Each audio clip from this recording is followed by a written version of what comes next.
Good morning. कल हमने आपको एक टॉपिक स्टार्ट कराया था ऑर्गेनिक केमिस्ट्री की, जो आपकी सबसे पहली यूनिट थी, जिसका नाम था इंफ्रारेड स्पेक्ट्रोस्कोपी की फुल फॉर्म क्या है? आईआर स्पेक्ट्रोस्कोपी की फुल फॉर्म क्या है? ठीक है, मैंने खुद बता दिया आपको। फिर कल हमने आपको ये भी बताया था कि जो आपकी आईआर स्पेक्ट्रोस्कोपी है, इस आईआर स्पेक्ट्रोस्कोपी के अंदर आपका सबसे पहले आपने देखा था कि जो रेडिएशंस हैं उनका काम क्या होगा? किसके साथ इंटरेक्ट करना? मैटर के साथ। तो जब कभी भी आपकी जो रेडिएशंस हैं मैटर के साथ इंटरेक्ट करेंगी, जब कभी भी रेडिएशंस मैटर के साथ इंटरेक्ट करेंगी तो किस में आएगा चेंज? मैटर के अंदर। तो मैटर के अंदर कोई ना कोई चेंज आएगा। जो भी चेंज आएगा मैटर के अंदर, उसको जो स्टडी कर दे, ऐसी साइंस की ब्रांच को आप कहते हैं स्पेक्ट्रोस्कोपी। तो हमने आपको बताया था कि स्पेक्ट्रोस्कोपी है क्या। तो स्पेक्ट्रोस्कोपी का मतलब क्या था? The branch of science which deals with the interaction of electromagnetic radiations with the matter. अब क्वेश्चन ये उठता है कि जो रेडिएशंस होती हैं वो आपकी डिफरेंट डिफरेंट टाइप की हो सकती है। तो जो डिफरेंट डिफरेंट टाइप की जो रेडिएशंस होंगी वो कौन कौन सी थी? कल हमने नाम बताया। सबसे पहले हमने कौन सा रीजन लिख दिया था बीच में? विजिबल रीजन मींस विबग्योर में वायलेट जो एंड है वो हाई एनर्जी एंड है और रेड जो है वो लेस एनर्जी एंड है। तो आपका जो लेस एनर्जी एंड है, जो आपका रेड वाला, तो उसके और भी कम एनर्जी वाला कौन है उसके बाद? आईआर। इट मींस जो इंफ्रारेड है रेडिएशंस, उनकी एनर्जी आपकी विजिबल रीजन से भी कम होती है। तो उसी रीजन को हमें स्टडी करना है और उन रेडिएशंस का क्या होगा इफेक्ट मैटर के ऊपर, वो अब हमें स्टडी करना था। तो फिर हमने कल आपको ये बताया था कि अलग अलग रेडिएशंस का अलग अलग इंपैक्ट होता है मैटर के ऊपर। जैसे विजिबल रेडिएशंस जब इंटरेक्ट करेंगी, उसका जो अपोजिट एंड है वायलेट से नीचे अल्ट्रा वायलेट है, तो ये इकट्ठी रेडिएशंस कहलाती हैं आमतौर पे यूवी विजिबल रेडिएशंस आप इनको बोल देते हैं। ये हमेशा इलेक्ट्रॉनिक ट्रांजिशन करती है। ये हमेशा क्या करती हैं? They causes the electronic transition in the molecule और द कंपाउंड। लेकिन जो अब हमारे सिलेबस के अंदर है आईआर स्पेक्ट्रोस्कोपी, उसमें जो आईआर रेडिएशंस का इफेक्ट हमें मैटर के ऊपर देखना है। तो आईआर रेडिएशंस का क्या इम्पैक्ट होगा? They will cause the vibration. They will cause the vibration in the molecule. Vibration in the molecule जो हम बोल रहे हैं, ओवरऑल जो मॉलिक्यूल होता है वो डिफरेंट एटम्स से मिलकर बना है और डिफरेंट एटम्स के बीच में क्या होते हैं? आपके डिफरेंट डिफरेंट बॉन्ड्स। तो जो डिफरेंट डिफरेंट जो बॉन्ड हैं, उन बॉन्ड क्या करेंगे बोलो? जब एनर्जी को करेंगे एब्जॉर्ब, तो क्या आ जाएगा? बॉन्ड के अंदर कुछ ना कुछ वाइब्रेशन क्रिएट होगी। फिर कल हमने आपको ये भी बताया कि जो वाइब्रेशन होती है वो आपकी डिफरेंट टाइप की हो सकती है। वाइब्रेशन क्या है आपकी?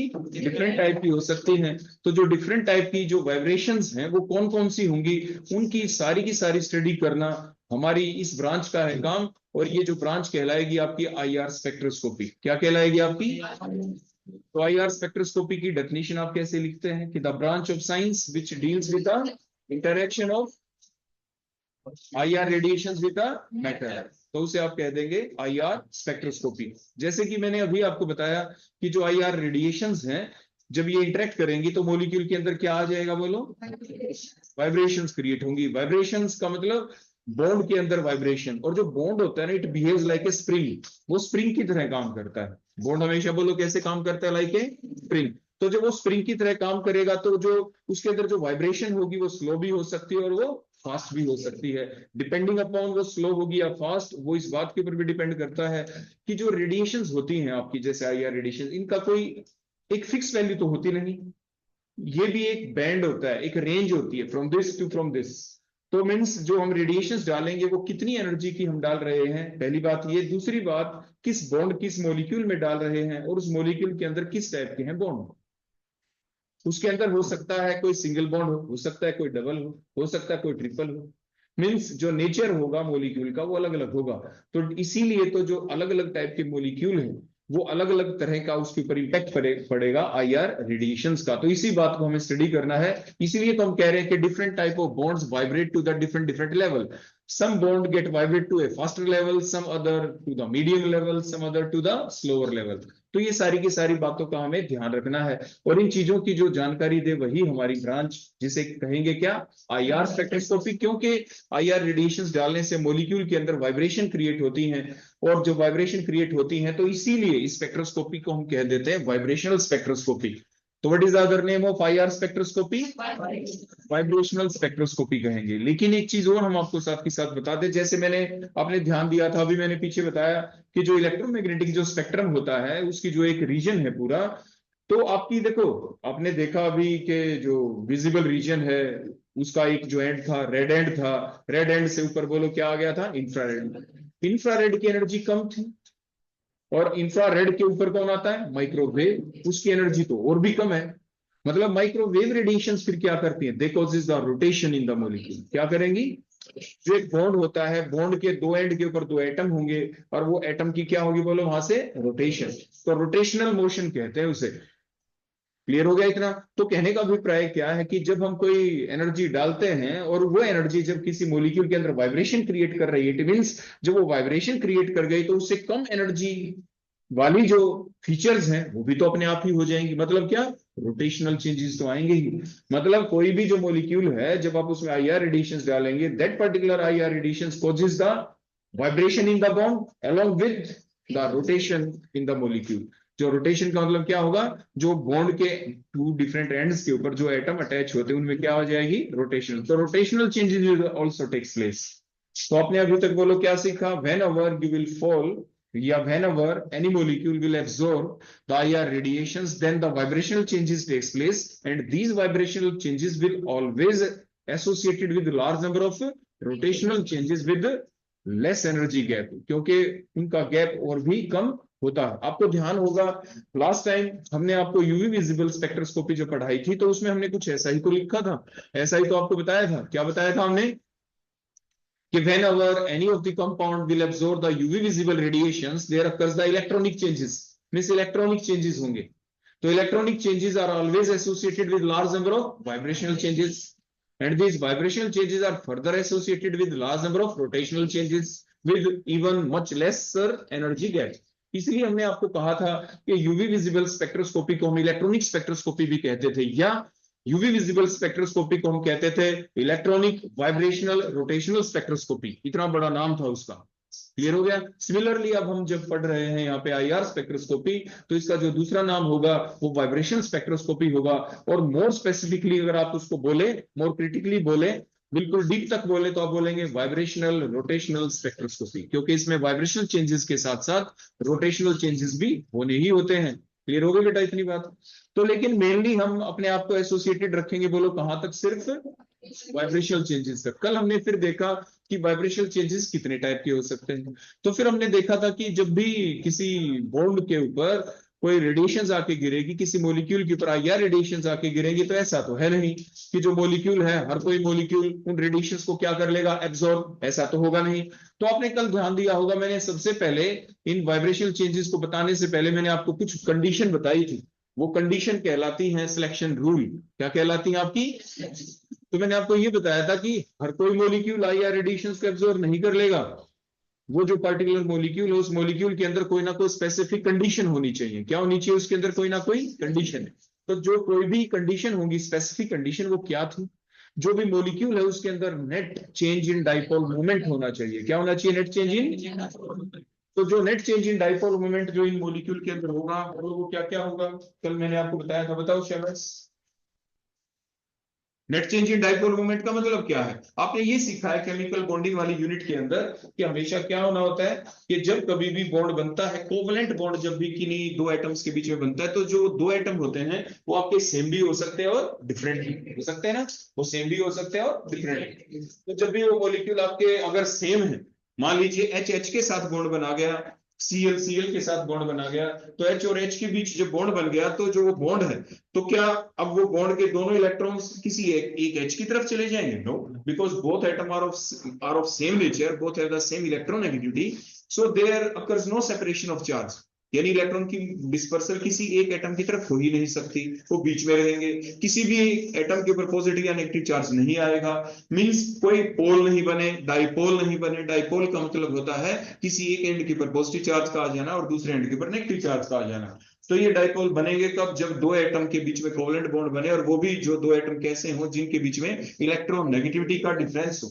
तो जब कभी भी इलेक्ट्रोनेगेटिविटी का डिफरेंस होगा तो हमेशा ही डाइपोल बन जाएंगे, और जब डाइपोल बन जाएंगे तो वो ऐसा मॉलिक्यूल आईआर रेडिएशंस को कर लेगा एब्जॉर्ब, और वो ऐसे मॉलिक्यूल को आप कहते हैं आईआर एक्टिव मॉलिक्यूल्स। क्या कहेंगे आप उन्हें?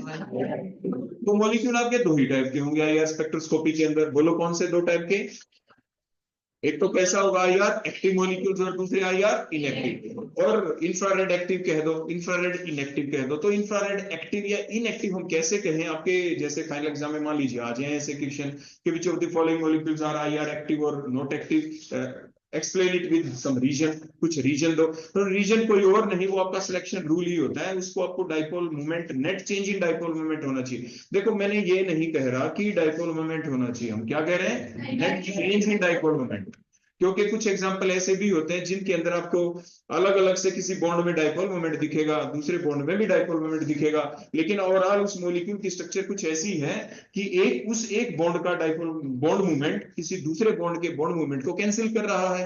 तो ओवरऑल जो है वहां पे net change in dipole moment zero हो गया। तो इट मींस वो जो मॉलिक्यूल है वो आईआर नहीं रहा, वो इनेक्टिव हो जाता है। तो इसलिए हमें इस चीज का ध्यान रखना पड़ता है। क्लियर हो गया ना? तो मैंने आपको क्या बताया कि जो कंडीशंस हैं उन्हें सिलेक्शन रूल कहा जाता है। तो सिलेक्शन रूल्स का मतलब क्या हुआ? द कंडीशंस या द रूल या the restrictions under which a particular molecule can absorb the IR radiations, and that condition here is in IR spectroscopy is the molecule must have the net change in dipole moment. अब जैसे मान लीजिए मैं आपसे पूछूं कि ये बताओ कि जैसे H2 है, H2 IR एक्टिव है इनएक्टिव? बताओ। इनएक्टिव है क्योंकि उसके अंदर net change in dipole moment zero है। ठीक हो गया। HCl बताओ। आईआर एक्टिव है क्योंकि उसमें net value of dipole moment है। उसके बाद देखो मैं अगली चीज अगर आपसे पूछूं, मान लीजिए O2, वो भी इनएक्टिव होगा क्योंकि उसमें म्यू की वैल्यू, म्यू से रिप्रेजेंट करेंगे डाइपोल मोमेंट को, म्यू की वैल्यू बोलो क्या है? जीरो। उसके बाद पूछूं N2, भी इनएक्टिव हो जाएगा क्योंकि उसमें म्यू की वैल्यू, डाइपोल मोमेंट की वैल्यू क्या है? जीरो है। उसके बाद अगर मैं कुछ एग्जांपल आपके सामने ऐसे ले दूं जिसमें जैसे फॉर एग्जांपल मान लीजिए हम एल्काइन ले लें, कोई क्या ले लें? एल्काइन। एल्काइन हम दो टाइप की ले लें, एक तो सिमेट्रिकल एल्काइन ले लें, एक अनसिमेट्रिकल एल्काइन ले लें। सिमेट्रिकल और अगर हम सिमेट्रिकल एल्काइन ले लें तो उसमें क्या होगा बताओ शहबाज? जैसे फॉर एग्जांपल मान लीजिए मैं ऐसे देखो आपके सामने ये यहाँ पे जैसे आपको दिख रहा है कि ये कौन है? बोलो इथाइन है ना, इथाइन। और दूसरा मान लीजिए हम इथाइन के साथ साथ इसको अनसिमेट्रिकल बनाने के लिए हम एक H को हटा के वहां पे बोलो क्या लगा देते हैं? CH3। ऐसे CH3 आपको दिख रहा है, हो गया ना? तो दो एल्काइन है आपके पास, जो ये दो एल्काइन है, इन दो एल्काइन में आपको क्या दिखा कि आपके देखो अब हम बात करेंगे यहाँ पे हर एक बॉन्ड की। देखो ये जो पहले वाला सिमेट्रिकल एल्काइन है इसमें आपको एक CH बॉन्ड दिख रहा है, दिख रहा है ना CH। तो जो ये CH बॉन्ड आपको यहाँ पे दिख रहा है CH बॉन्ड, और ये दूसरा भी CH बॉन्ड, यहाँ पे स्लाइड बोलो कैसा चार्ज? ये पॉजिटिव, बोलो ये नेगेटिव, और ये क्या? पॉजिटिव। पॉजिटिव टू नेगेटिव, बोलो net value of dipole moment क्या हो जाएगी? यहाँ पे जीरो। तो ये जो CH बॉन्ड है इधर वाला ये क्या है? क्या ये आईआर एक्टिव होगा? नो, इनएक्टिव होगा। C ट्रिपल बॉन्ड C क्या होगा? आईआर इनएक्टिव होगा। CH बॉन्ड ये भी क्या होगा? इनएक्टिव होगा। मतलब क्या होगा कि आपकी आईआर स्पेक्ट्रोस्कोपी के अंदर जो हर बॉन्ड होता है ना, हर बॉन्ड के अंदर कोई वाइब्रेशन होगी, और उस वाइब्रेशन जो होगी वो किस वैल्यू पे होगी, कितनी एनर्जी एब्जॉर्प्शन के बाद होगी, तो वहां पे हम स्टडी करेंगे। और हमारे पास एक ग्राफ आना होता है, जो ग्राफ आएगा उसको हम आईआर स्पेक्ट्रा कहेंगे यहाँ पे। और जो ग्राफ हम यहाँ पे स्टडी करने वाले हैं उसमें सिर्फ एक ही चीज देखी जाएगी। वो क्या देखी जाएगी कि एक तो ये देखा जाएगा एनर्जी। एनर्जी का मतलब क्या होता है? फ्रीक्वेंसी। फ्रीक्वेंसी का मतलब क्या? Wave number. तो जो आपकी आईआर स्पेक्ट्रोस्कोपी होती है इसके अंदर जब भी हम स्टडी करते हैं वो वेव नंबर की फॉर्म में स्टडी करेंगे। क्यों? क्योंकि एनर्जी का डायरेक्टली प्रोपोर्शनल रिलेशन है किसके साथ? फ्रीक्वेंसी के साथ। और फ्रीक्वेंसी का किसके साथ है? वेव नंबर के साथ। तो जितनी भी पीक्स आएंगी उन पीक्स की जो भी वैल्यू होंगी, all these values are in term of wave number, मतलब सेंटीमीटर इनवर्स। क्योंकि 1/λ को आप क्या कहते हैं? Wave number. तो वेव लेमडा क्या होती है? Wave length. लेंथ का मतलब सेंटीमीटर। तो 1/सेंटीमीटर, सेंटीमीटर इनवर्स। तो वेव नंबर की यूनिट क्या बन गई? Centimetre inverse. तो जो भी आपका ग्राफ आएगा उस ग्राफ के अंदर क्या दिखाई देगी बोलो आपको? सारी की सारी चीजें वो आपके क्या होगा बोलो?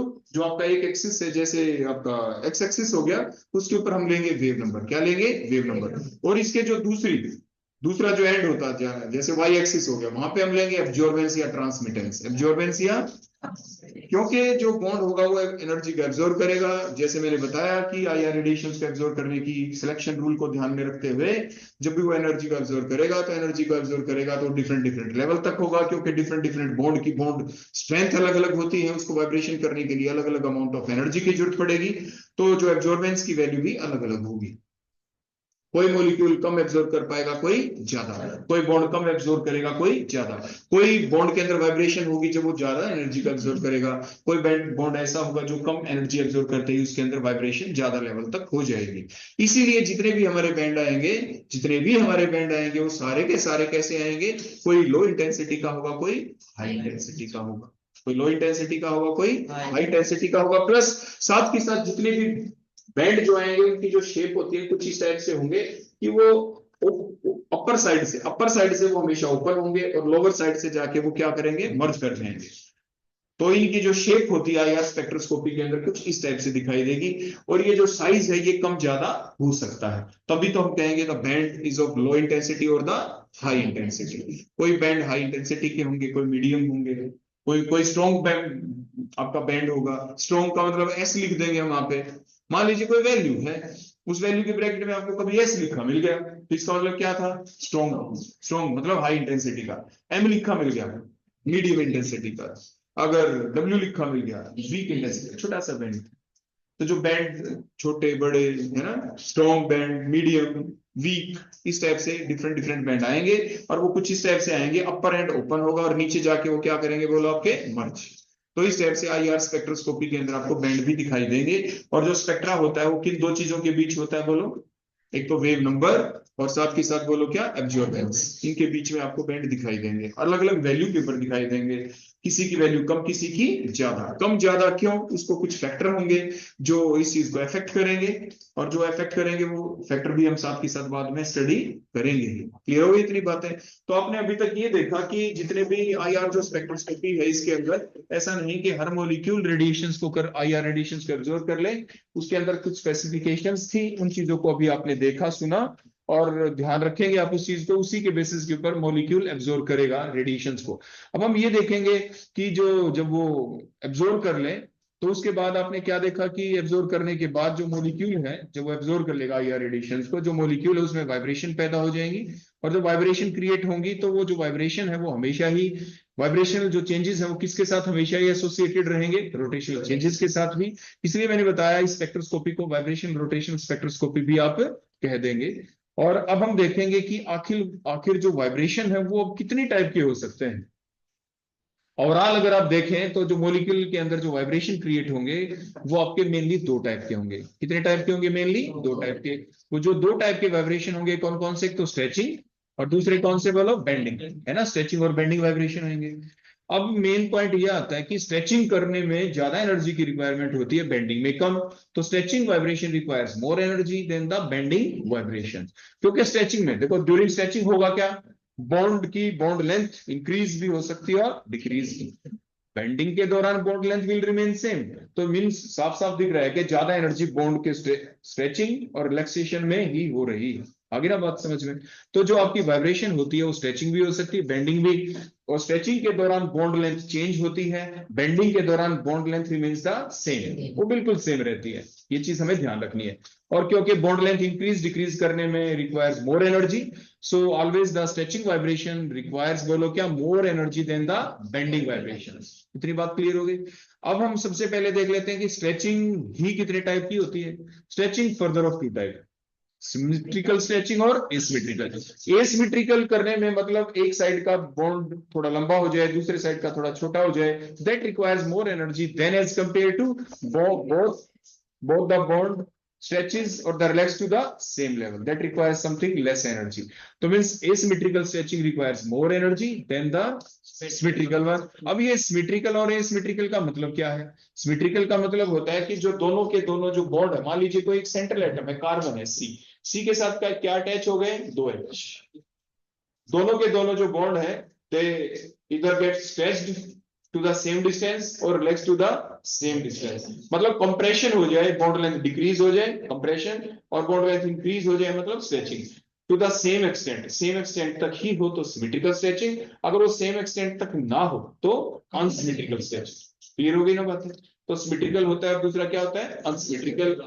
तो यानी आप ऐसा भी कह सकते हैं, द वन एटम, जो सेंट्रल एटम से दो एटम अटैच है, if one of the atom moves away from it, other moves towards it, unsymmetrical है। क्या है? Unsymmetrical. if the two atom attached to the central atom simultaneously moves towards the central atom or moves away from the central atom, इस कैसी है वो? Symmetrical stretching है वो। इसके बाद नेक्स्ट पॉइंट अब हम देख लेंगे अपनी बेंडिंग। बेंडिंग के बारे में जैसे मैंने आपको बता ही दिया कि बॉन्ड लेंथ क्या रहेगी? बिल्कुल सेम। तो बॉन्ड लेंथ अगर बिल्कुल सेम रहेगी तो उसमें हमेशा ही कम एनर्जी की जरूरत पड़ेगी, लेकिन बॉन्ड लेंथ जो कम ज्यादा रहेगी और उसके बाद जो उसमें डिफरेंट टाइप के चेंजेस आ सकते हैं उस बॉन्ड के अंदर, उस मॉलिक्यूल के अंदर, वो क्या क्या हो सकते हैं? वो आपके दो ही टाइप के हो सकते हैं। क्या? या तो इन प्लेन या out of plane. In plane का मतलब क्या है? उसी सेम प्लेन के अंदर चेंज आना।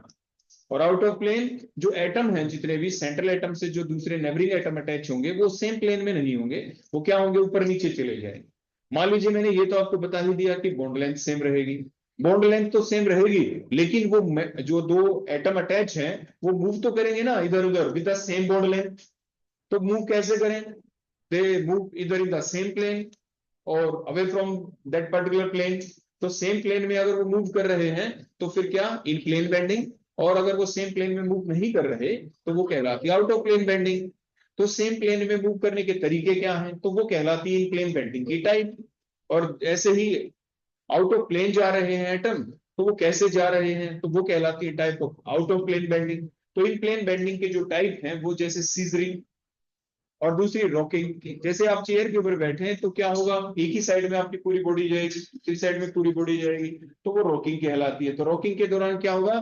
The two atoms which are attached to the central atom, they are moving simultaneously on one side, that called the rocking. If these two atoms are not moving simultaneously on one side, means one atom moving and other atom they are moving in the opposite direction, that called the scissoring. आप उसे scissoring कहते हैं। तो in plane bending दो type की हो जाती है, वो आपकी सीजरिंग हो जाती है, वो आपकी रॉकिंग हो जाती है।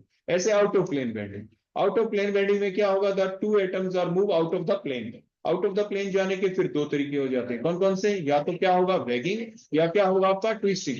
तो वैगिंग में क्या होगा? The two atoms simultaneously moves above the plane और बिलो द प्लेन। जैसे डॉग अपनी टेल को मूव करता है, above the plane, below the plane, both atom simultaneously move above the plane or below the plane, तो आपकी waging. if one atom move above the plane, other move below the plane, that called the twisting। जैसे आप कपड़े निचोड़ते हैं उसके दौरान आपका दो हाथों का जो जोर लगता है, एक हाथ का नीचे और दूसरे का, देखो ऐसे आप ऐसे ही करते हैं, देखो ऐसे movement, one moves up other move down, तो आपकी क्या कहलाती है? ट्विस्टिंग। तो ये सारी चीजें आपने देखी। तो ये ओवरऑल आपका व्यू था कि मोलिकुलर वाइब्रेशन कितने टाइप की हो गई। तो ओवरऑल आपने क्या समझा? जैसे मान लो आप एक फ्लो चार्ट बनाते हैं, फ्लो चार्ट में आपने क्या समझ पाए कि मोलिकुलर वाइब्रेशन आपकी दो टाइप की होगी, सिमेट्रिकल हो गई, अनसिमेट्रिकल हो गई। और सिमेट्रिकल फिर दो टाइप की होगी, सिमेट्रिकल स्ट्रेचिंग और आपकी बेंडिंग। स्ट्रेचिंग दो टाइप की, सिमेट्रिकल बेंडिंग फिर दो टाइप की, in plane out of plane. In plane फिर दो टाइप की, सीजरिंग रॉकिंग, और आउट ऑफ प्लेन फिर दो टाइप की, वैगिंग और ट्विस्टिंग। क्लियर हो गया? इसके बाद कोई आपसे ये पूछे what is the principle of IR spectroscopy, जो अभी तक सारी बातें हमने आपको बताई, उन सारी बातों को कंक्लूड फॉर्म में अगर हम इकट्ठा लिख देते हैं तो वो क्या कहलाती है? वो प्रिंसिपल कहलाता है। प्रिंसिपल मींस जिसमें आप ये बताते हैं, फॉर एग्जांपल कि आप ऐसे कहेंगे ड्यूरिंग द इंटरेक्शन, व्हेनेवर, या आप ऐसे कहते हैं whenever A compound having satisfying the condition of selection rule absorb the IR radiations, then there occurs the change in the vibrational energy level, which are further associated with large number of rotational energy level with lesser energy gap. तो that called the principle of IR spectroscopy, उसे आप क्या कहते हैं? Principle of IR spectroscopy कह देते हैं। कोई ये कहे व्हाट इज IR स्पेक्ट्रोस्कोपी, तो कह देते हैं द स्पेक्ट्रोस्कोपी इन विच, ऐसे करके स्टार्टिंग आप कर देते हैं। और कहे व्हाट इज द प्रिंसिपल, तो आप कुछ इस टाइप से स्टार्टिंग कर देते हैं। आप उसमें ऐसा नहीं लिखते कि द प्रोसेस इन विच, उसमें आप लिखना शुरू कर देते हैं कि the compound having the particular conditions of selection rule, means that bracket में लिख दे that is net change in dipole moment on interaction with IR radiations undergo the vibrational energy changes which are further associated with large number of rotational changes with smaller energy gap, तो आप ऐसा लिख देते हैं। फिर आप diagram बना देते हैं नीचे कि आप डिफरेंट लाइन ड्रा करते हैं 1 2 3 V0 V1 V2 ऐसे करके, और उनके बीच में V0 से V1 में आप क्या दिखा देते हैं, R0 R1 R2, मतलब रोटेशनल चेंजेस आपने शो कर दिए। क्लियर हो गया? तो ये आप ऐसे डायग्राम ड्रा कर देते हैं और वो उसका प्रिंसिपल बन जाता है। आगे इतनी बात समझ में यहां तक? अब आप में से किसी भी बच्चे को यहां तक कोई डाउट है तो आप मेरे से पूछ ले, बताओ शाबाश। है किसी बच्चे को कोई डाउट यहां तक? कोई भी डाउट हो ना बेटा, अपने साथ के साथ पूछ लेना। ठीक हो गया ना?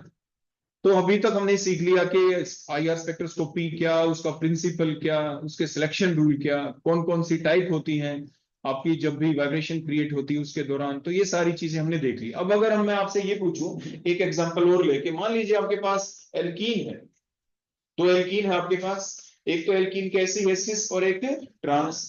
तो जो सिस और ट्रांस में अगर आपको आपसे ये पूछे कि बताओ कौन सा एक्टिव होगा और कौन सा इनएक्टिव होगा, तो आप कैसे उसका जवाब देंगे?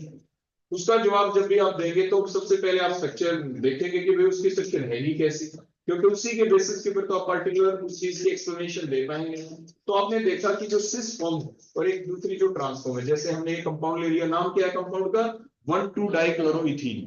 दोनों ही 1,2 डाइक्लोरोइथीन है, दोनों सेम है, लेकिन एक सिस फॉर्म है और दूसरी क्या है, ट्रांस।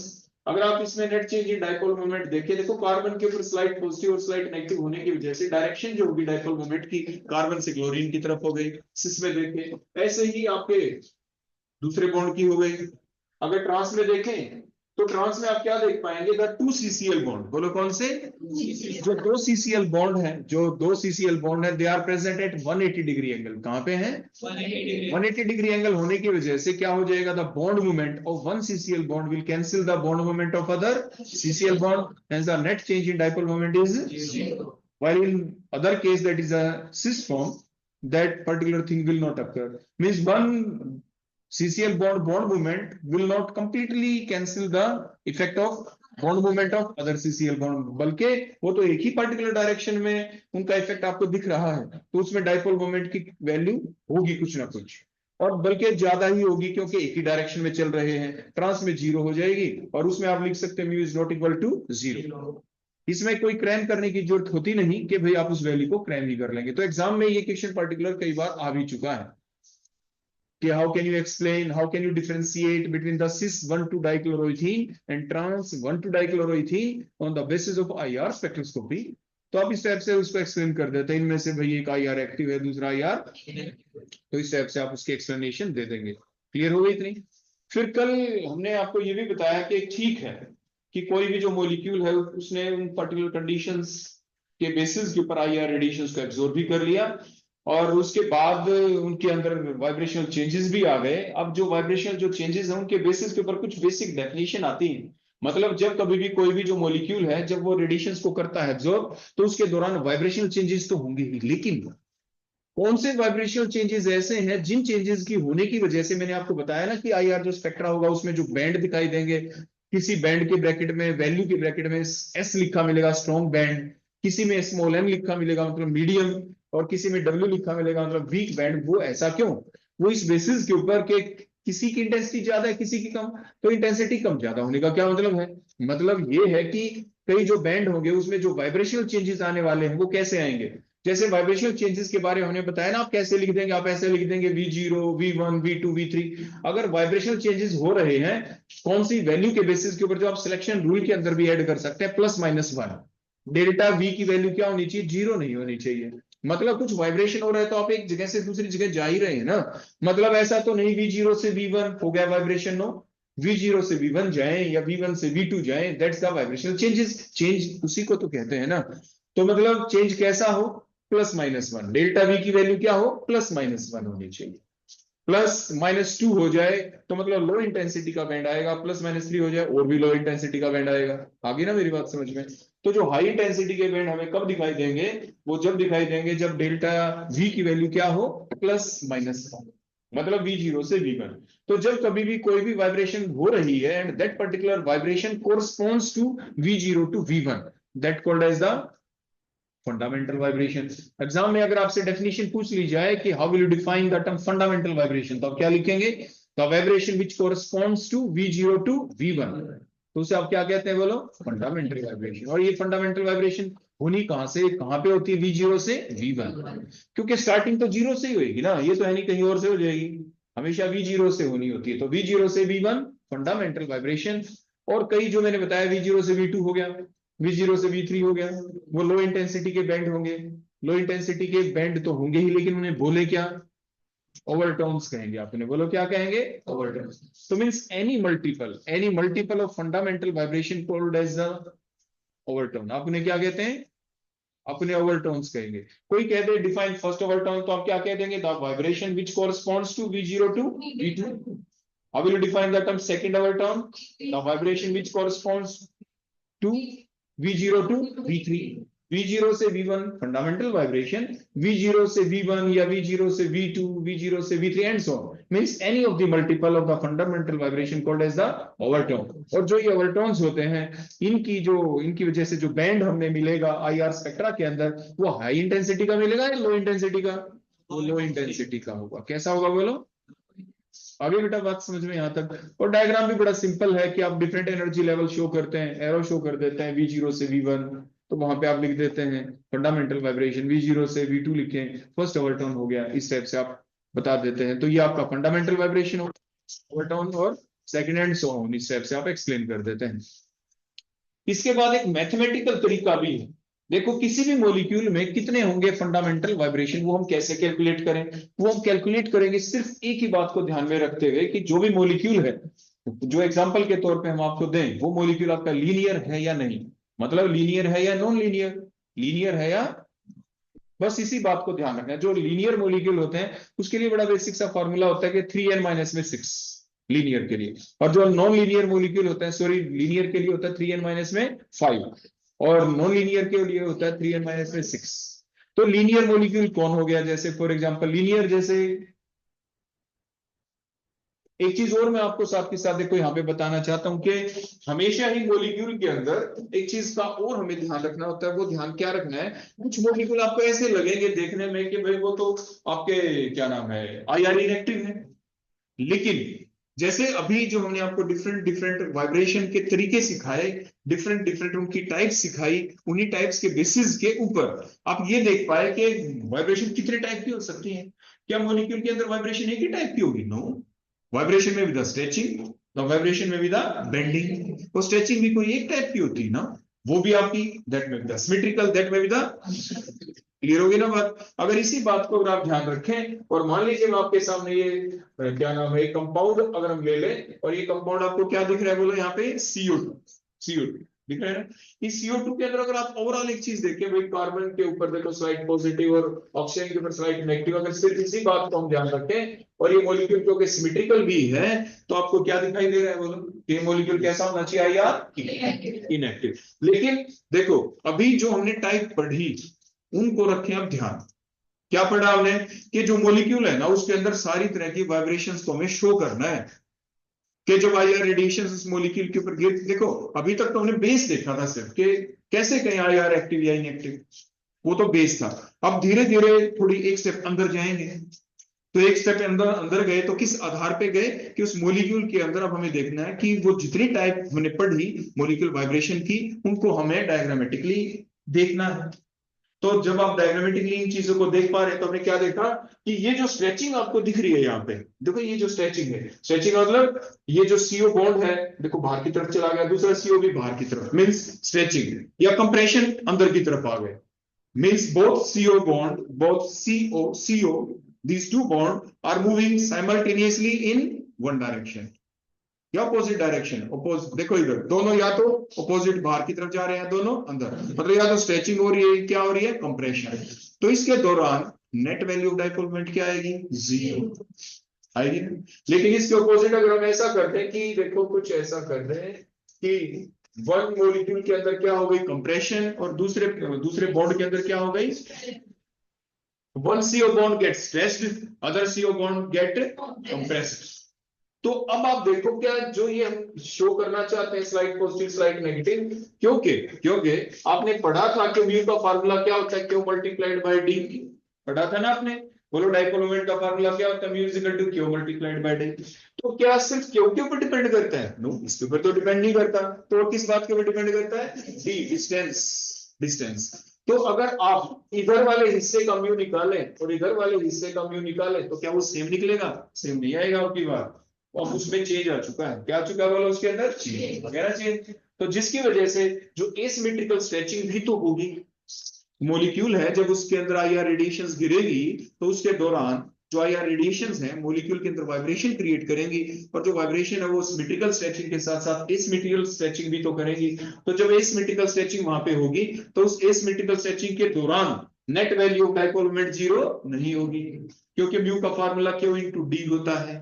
तो डी की वैल्यू तो अलग अलग हो गई दोनों बॉन्डों के अंदर, इसलिए दोनों डायरेक्शन में म्यू की वैल्यू अलग अलग आ गई। अलग अलग आ गई तो एक दूसरे को कंप्लीटली कैंसिल नहीं कर पाएंगे। कंप्लीटली कैंसिल नहीं कर पाएंगे तो नेट वैल्यू डाइपोल मोमेंट हो गई, और जिसकी वजह से आईआर रेडिएशंस एब्जॉर्ब करेंगे और आ जाएगा उसमें बेंड। क्या आ जाएगा बोलो? आगे ना बात समझ में। तो मैं आपको ये बता रहा हूं कि अब हमारा जो अगला क्वेश्चन है वो क्वेश्चन ये है कि जैसे CO2 मॉलिक्यूल आपके पास, और ये एक लीनियर मॉलिक्यूल है। आपने देखा, बोलो कैसा मॉलिक्यूल है? CO2 is a linear molecule. तो जो लीनियर मॉलिक्यूल है, इस लीनियर मॉलिक्यूल के अंदर, इस लीनियर मॉलिक्यूल के अंदर आपके total number of fundamental vibrations कितनी होंगी, मतलब जो हमने टाइप पढ़ी वो टोटल कितनी हो सकती है टोटल। तो इसलिए फॉर्मूला बना दिया गया है। वो फॉर्मूला क्या था? 3n माइनस में 5, और नॉन लीनियर के लिए क्या है? 3n माइनस में 6। n है यहाँ पे नंबर ऑफ एटम्स।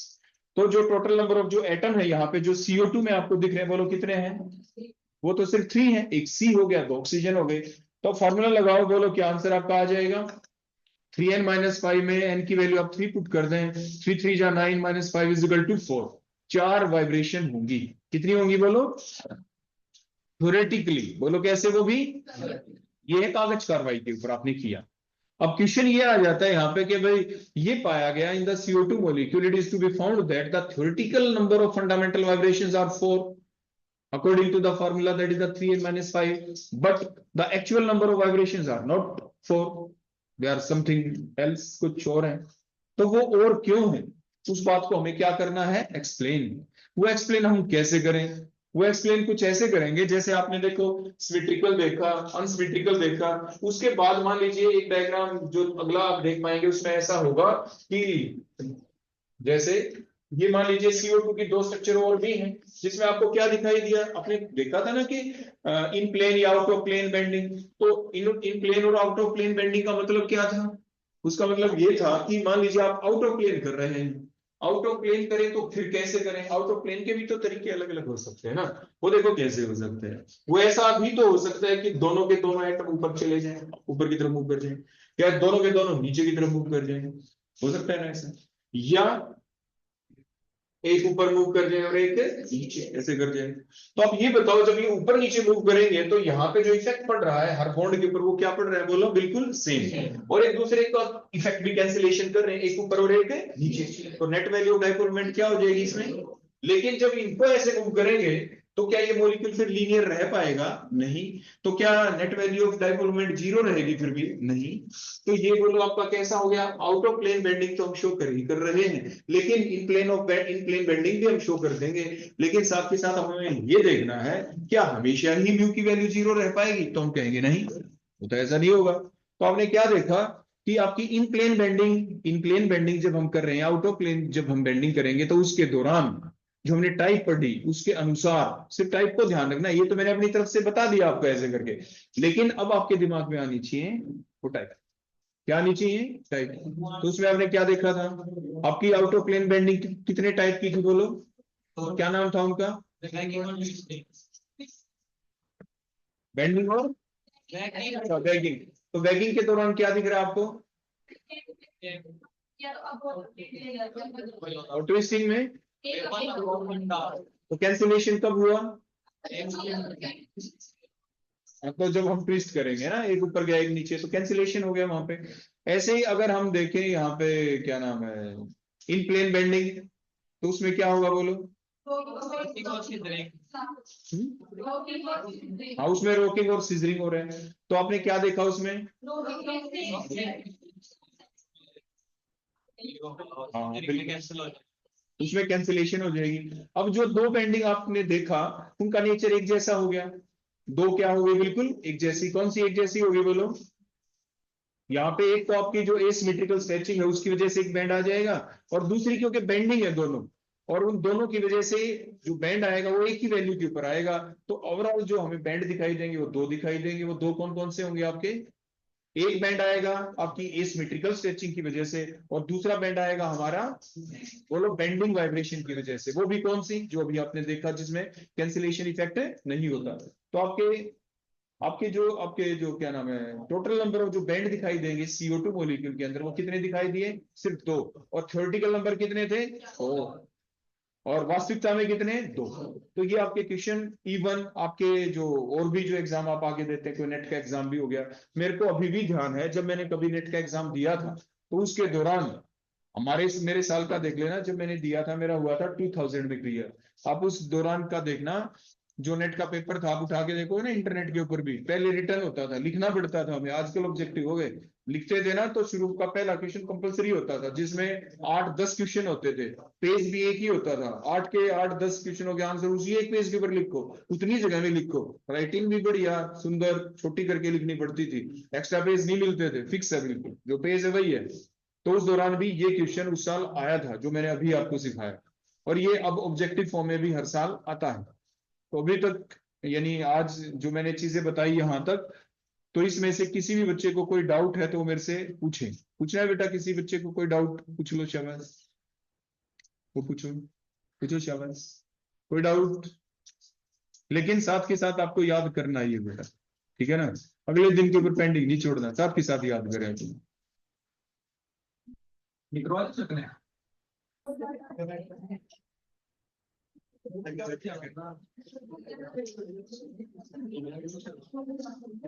किसी बच्चे को कुछ भी पूछना हो तो पूछ लें शाबाश, पूछ लो किसी को कुछ भी पूछना हो तो।